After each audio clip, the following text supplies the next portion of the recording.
Welcome to the Grief Pod with Venetia Quick. This is a weekly podcast which looks at every aspect of something which has or will at some point affect us all, and that is grief. Whether you've lost a loved one or about to lose someone you know, or perhaps you're simply trying to help someone navigate their grief and don't know where to start or what to say, then perhaps this is the podcast for you.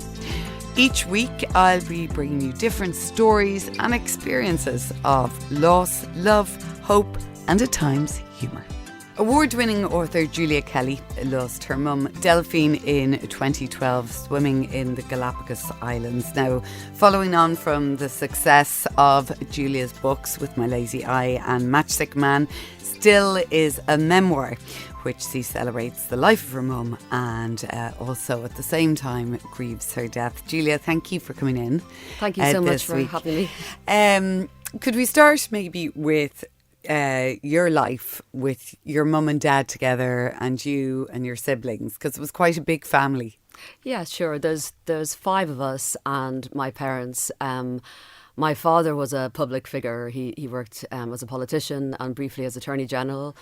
And my mum was very much in the background, in the shadows, pretty much throughout their marriage. She would bring him breakfast in bed every morning with his post, and she spent most of her life in a smoke-filled kitchen catering for him and basically looking after the rest of us. And Dad was quite a kind of an austere figure in some ways. I mean, he was hilariously funny with his friends and he was, incredibly good company. But with us, he was quite strict, and very often it was Mum fighting our corner against Dad. And he was very, very... for want of a better word, he was quite frugal, and even though it was a very happy childhood, there was a lot of arguments about money, and we'd have to kind of write letters for if we wanted new shoes or if we wanted pocket money. Or you had to write letters to him. Yeah, but we wouldn't present them directly. We present them to Mum, and then she'd kind of present them to him. So arguing your case, sort of, yeah. So which wouldn't have been unusual in those days, really, in the fact that it wasn't where you just walk into a shop now and you buy a pair of Nikes. It was like you'd one pair of runners, you'd one pair of school shoes. Exactly. And actually Dad was he was the sort of person that he would keep his shoes for 20 years and the same suit. And at one point he was offered a state car and he just thought that was ridiculous, and he just would walk in and out of Leinster House. And even though we grew up on Aylesbury Road, which I was always so embarrassed because it's such a posh address, but there was never extra money at all. And I mean, there's 5 of you as well growing up.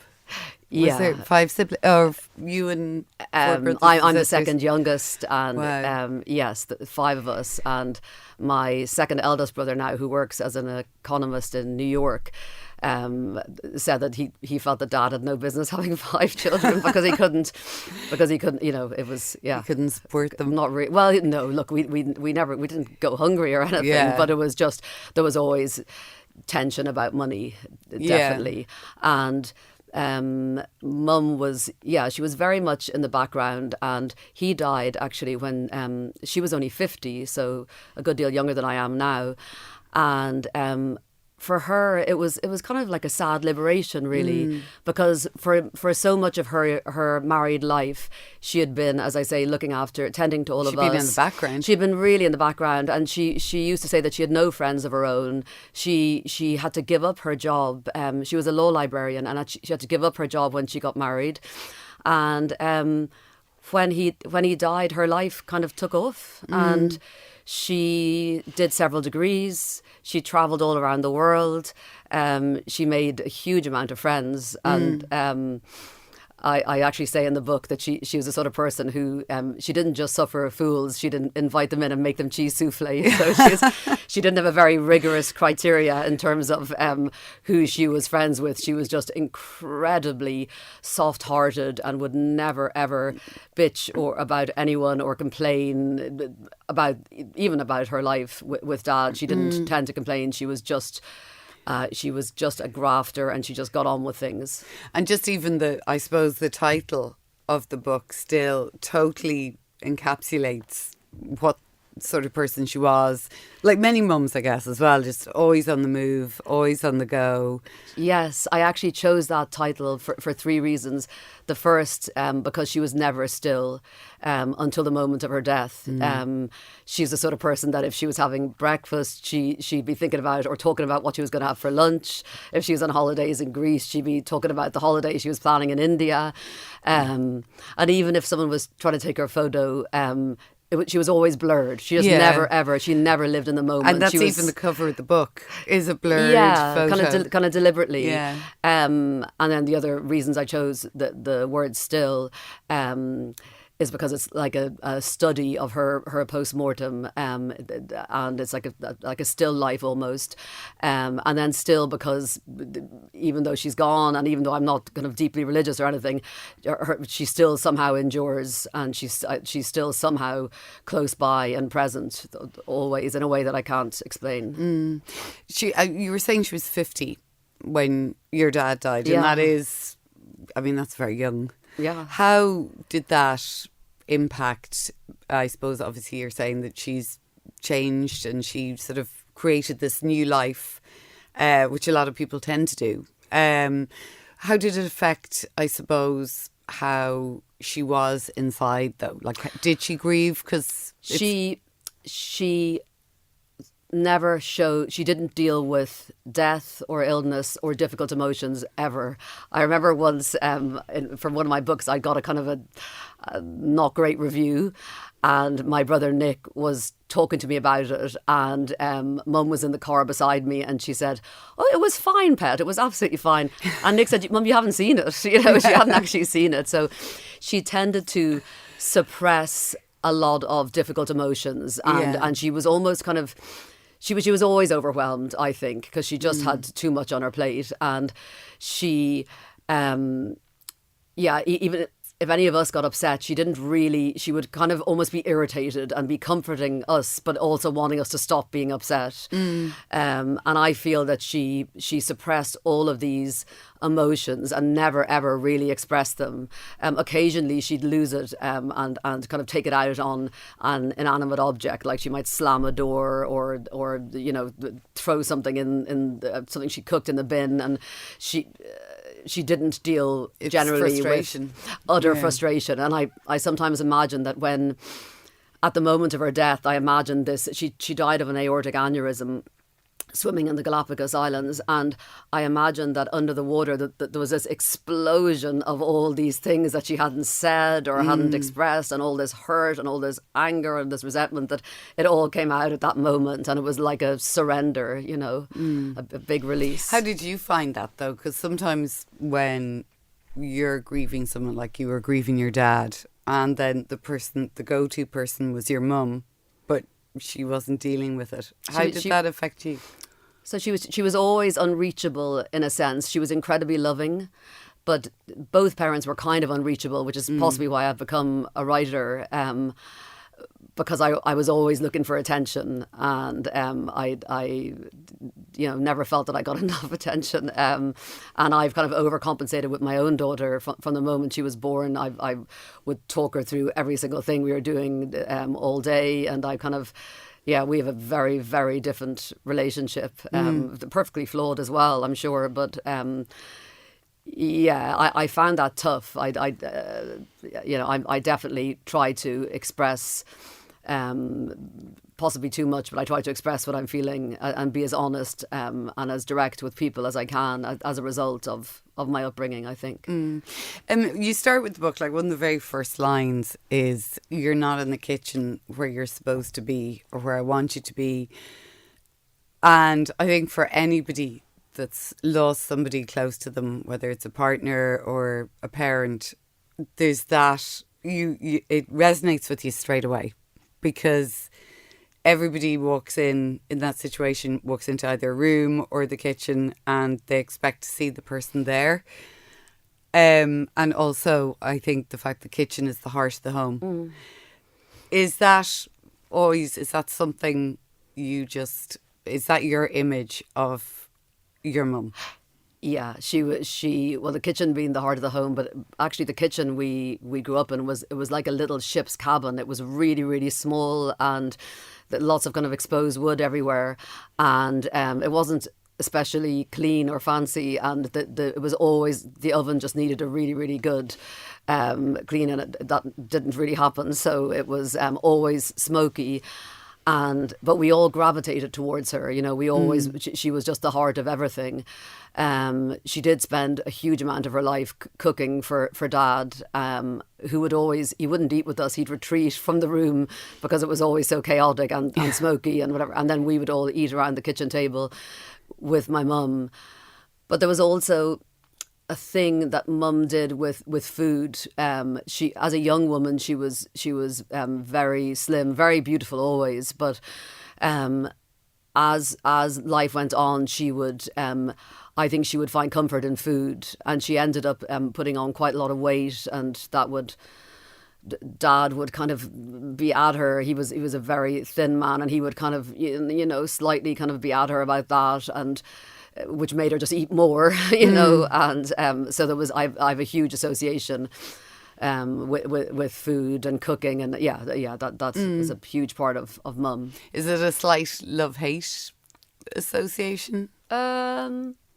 Certainly not anymore. As a teenager, there may have been a little bit, you just find your parents so mortifying. So I used to find like really unfair things, like she wouldn't bend at the knee when she wanted to get something. She'd bend kind of, straight down with her bum in the air. And I found that embarrassing, and ridiculous things like she'd use her little finger to read a recipe rather than her, anyway, just ridiculous things. I mean, kids are so cruel, aren't they? And my own daughter, just if I say good morning to her, her response is, "You are annoying me so much right now."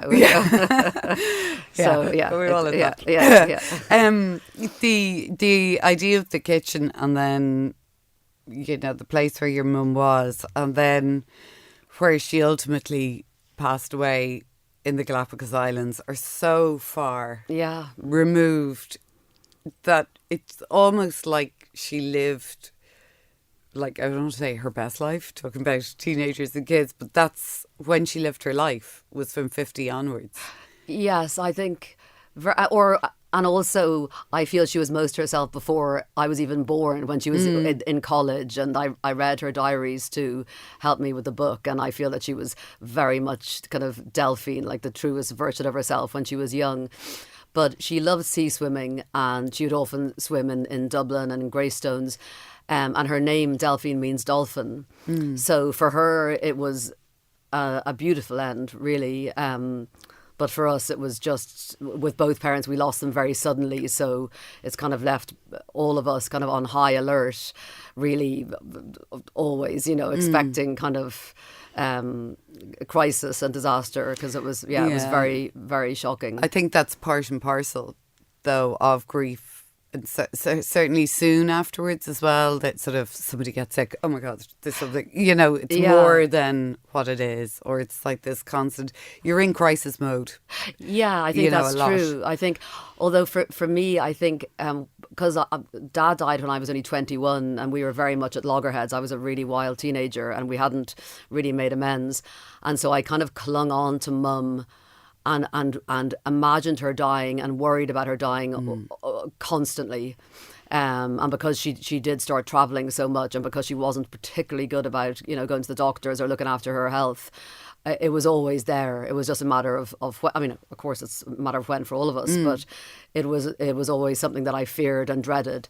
And yet, at the moment that I was told that she had died, it was the first sense I had was relief, which sounds completely weird, but I just thought, the worst has happened now, and it's like a sense of free falling, and all the other things that I've been worried about, money and things to do with my child and things to do with work, none of them mattered. It was like everything was, or even things people I was meant to be meeting that day or that week, everything was cancelled, and the worst had happened, and it was like a free falling kind of almost a relief until that numbness kind of dissipated, and then it was at Because one point that had been- unbearable. yeah. Because that must have been your worry without realising it all the time. Yeah. Like constantly, because you'd lost your dad so long. Yeah. Young, in the back of your head. Yes, exactly. What if I lose my mum? All the time without Yeah. realising. Yeah, exactly. She had a lot of phrases as well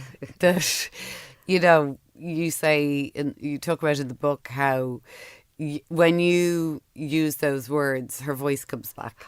Yes, I think it's incredibly evocative, isn't it? And I feel like I used to use them occasionally ironically, and now I use them like words like heavenly and ruddy, and now I find myself using them like just very genuinely, and it's I think a person lives on through their voice and their words, don't they, and their language, and it lives on through, my daughter will probably start using some of my expressions in time, so language lives on, which is kind of a lovely thing, really. It is, I mean, it is funny because I think as well when you do sort of there's words they use that nobody else says anymore, but then when you start doing it, you sort of get a bit of amusement from it as well. Yeah, initially, but now Yeah. I think you become more like your parents, don't you, as Yeah. time goes on, or else extremely different. I think you have a very kind of it's usually quite extreme in one way or the other. You either try to do things very differently or you kind of morph into them. But I think I'm quite like her in many ways. Do you feel in some ways that's deliberate?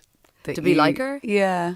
Or just it's a natural progression? No, and in some ways I try to really not be like her. As I was saying with my own child, I really try to be as honest and to really listen as much as I can, and to not kind of gloss over any difficult feelings the way my mum did. But I mean, she had incredible qualities as well, and she was just a total coper, and I don't know how she managed with the five of us and a really difficult, loving in some ways husband who she was very devoted to, but and never wanted to meet anyone else after he died. But I don't know how she coped. I mean, I struggle with one at times, so I really don't know how. She was quite an extraordinary human being. Really. That was her vocation. Yeah. Yeah.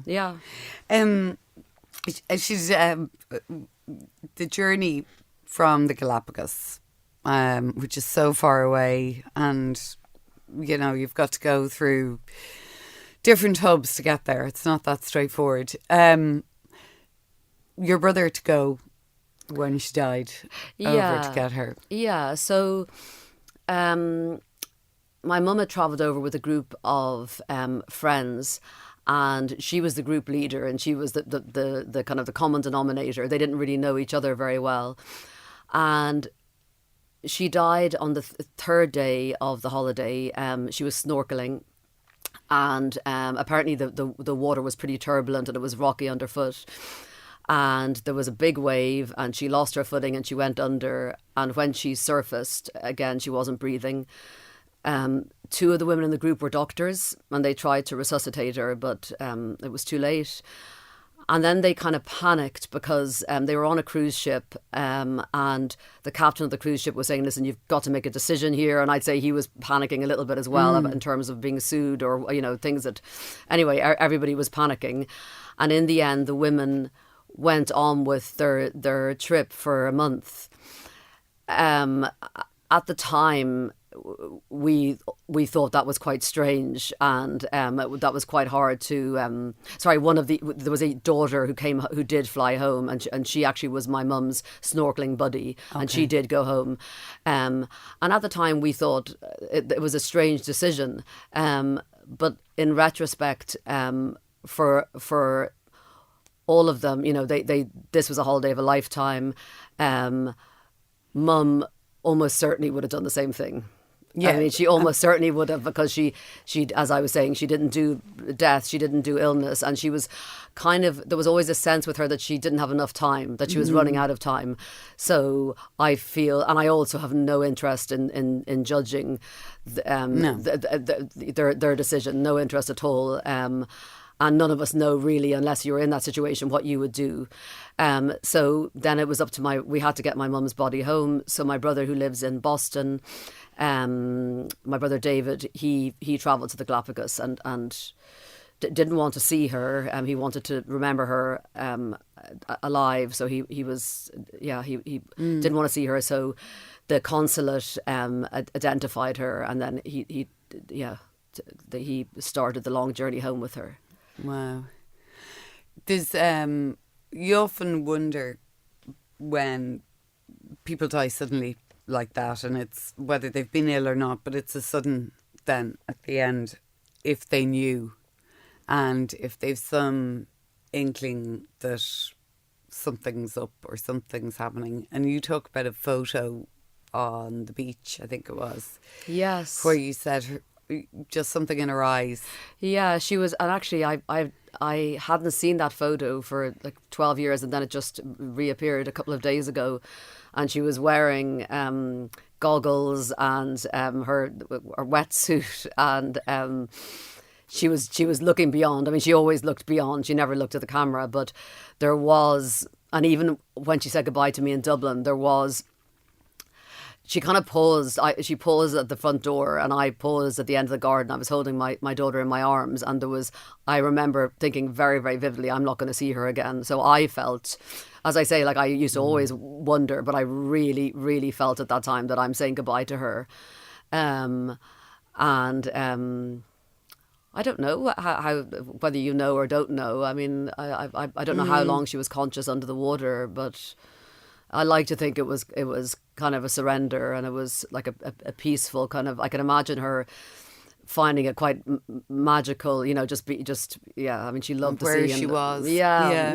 But very, impossible very to know. difficult.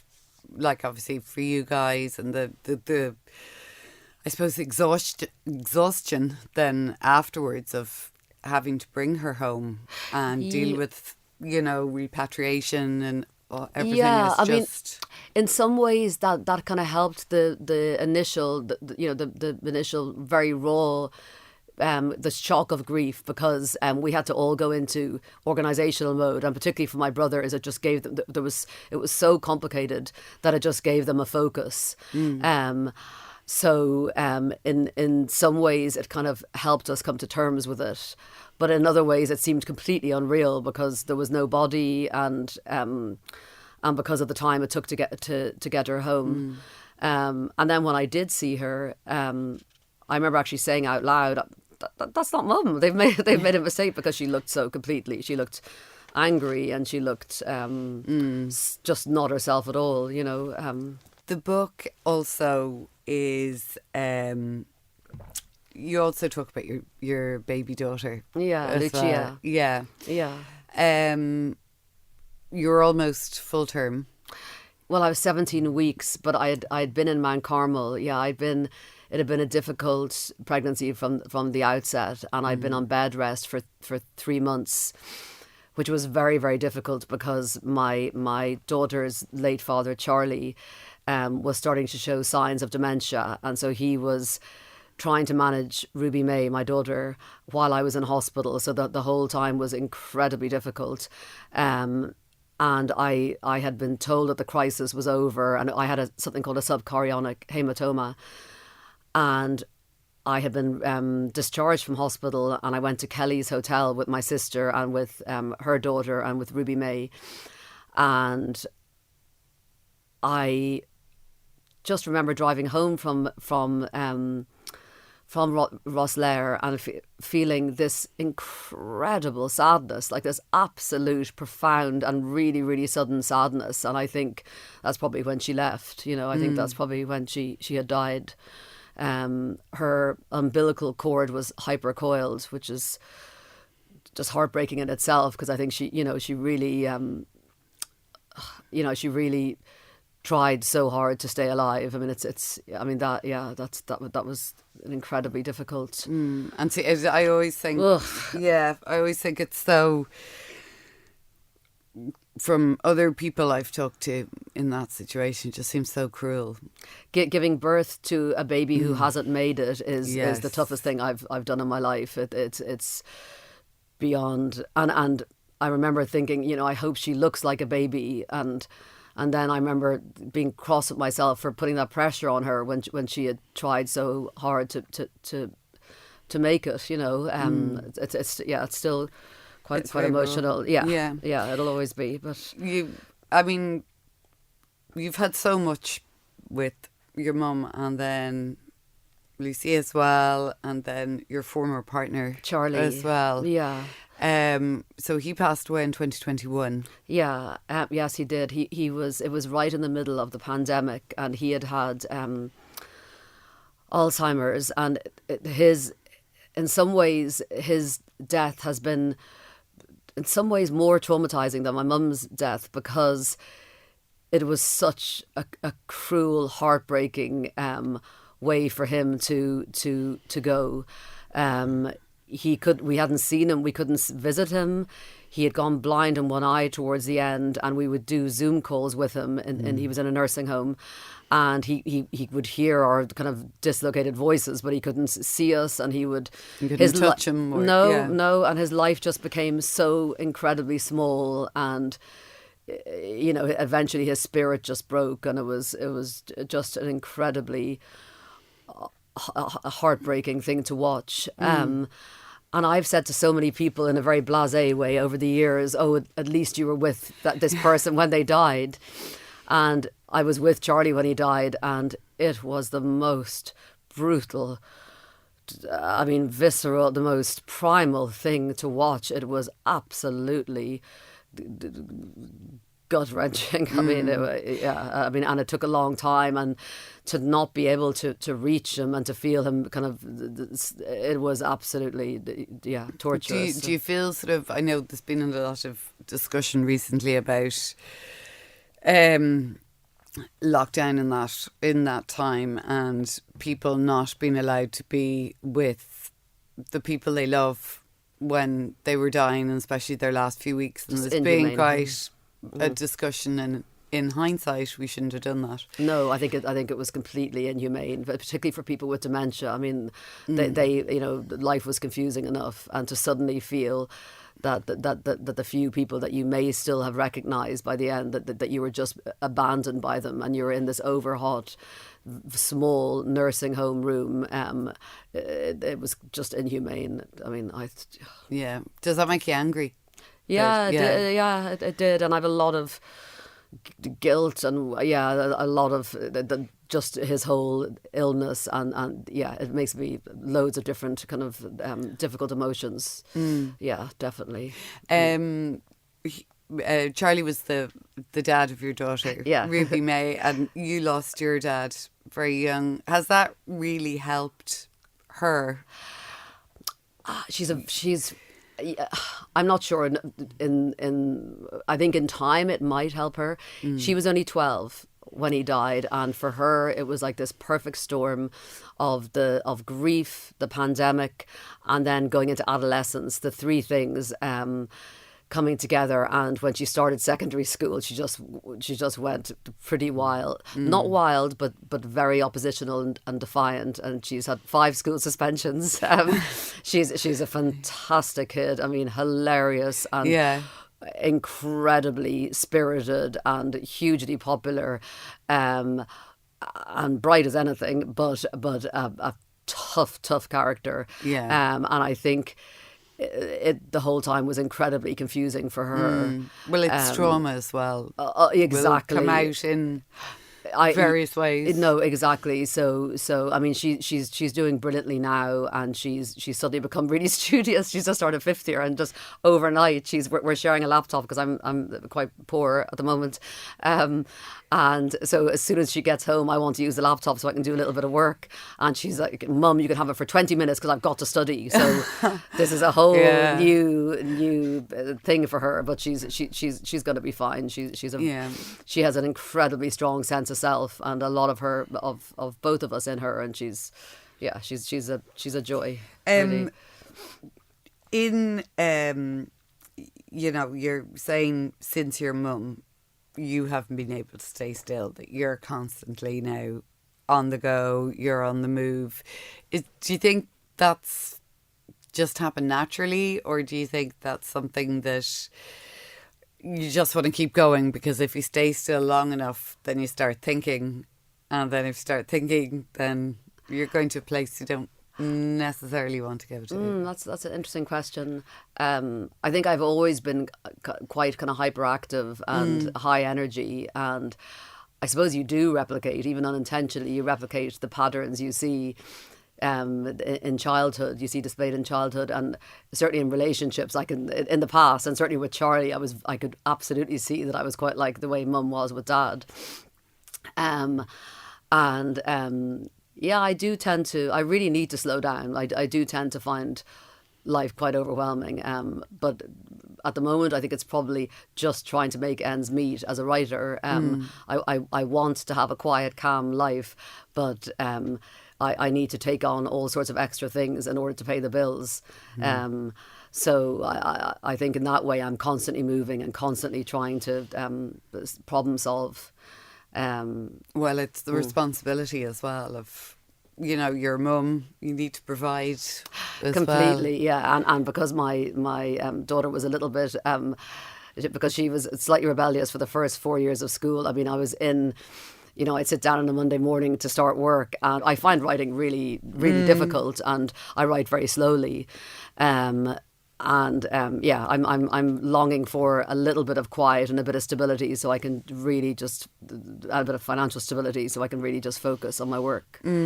You've had a huge amount of loss in your life between your dad, your mum, your baby, Charlie, but yet you've a very positive attitude in that you say, that grief gives life new meaning, and you need to thrive. Yeah, I think it gives life kind of more meaning. It makes it gives it layers of more meaning. And I was actually thinking about this on the way in.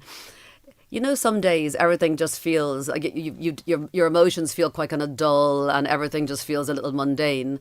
I think grief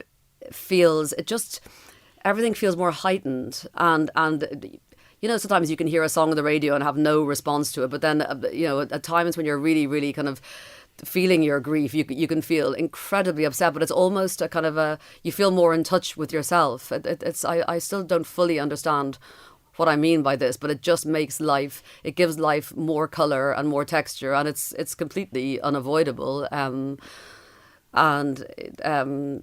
I ultimately feel very, very lucky in many, many ways, and I'm completely optimistic by nature, but and also, as I was saying earlier, I'm not particularly religious, but I do feel that my dead loved ones are around me somehow in the ether. They're just somehow nearby, and I was dreading. The resistance I faced trying to finish still was extraordinary. I actually ended up taking I microdosed on magic mushrooms for 2 weeks to try and get the thing finished, which was a mad experience. I don't know if you've ever microdosed, but no. I'm not sure it's totally legal, but I mean, just to get it finished, because I didn't want to Is that the goodbye? Is that because you're saying goodbye, it's the end? Yes, and because the book is written in the second person, I didn't want the conversation to end.